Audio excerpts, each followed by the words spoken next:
दिवा लागलाय आणि उजेड झाला, उजेड पडलाय, सगळं दिसायला लागलंय. दीपामावस्या आहे, त्या दिवशी दिव्यांची पूजा करतात. दिव्यांना थँक्यू म्हणतात, धन्यवाद म्हणतो आपण त्यांना. कारण हा दिवा अंधार नष्ट करतो, उजेड देतो. रात्री अंधारातही आपण दिवा लागला, लाईट लावले की आपल्याला दिसतं ना. म्हणून दीपामावस्याला आपण सगळे दिव्यांची पूजा करतो. मंडेला सगळ्यांनी आईला मदत करायची. दिवा स्वच्छ धुवायचा आहे, त्याला हळद कुंकू आणि फुलं लावून त्याची पूजा करायची, त्याला नमस्कार करायचा आहे. टीचर आज तुम्हाला दिव्याचा श्लोक शिकवणार आहे.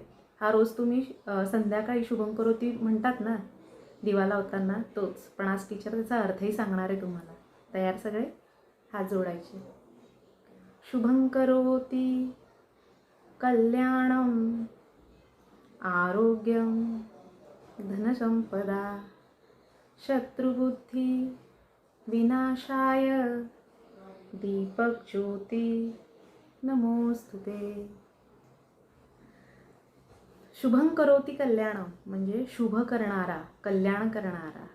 आरोग्यम धनसंपदा आरोग्य देणारा, धन देणारा म्हणजे समृद्ध करणारा, धान्य देणारा, धनधान्य देऊन समृद्ध करणारा. शत्रुबुद्धी म्हणजे वाईट बुद्धी, विनाशाय म्हणजे वाईट बुद्धी नष्ट करणारा, नाहीसा करणारा. हे दिव्या तुला आमचा नमस्कार असो. आहे की नाही छान श्लोक? आपण हा रोज म्हणतो दिवा लावताना संध्याकाळी, रोज सगळ्यांनी म्हणायचा पण.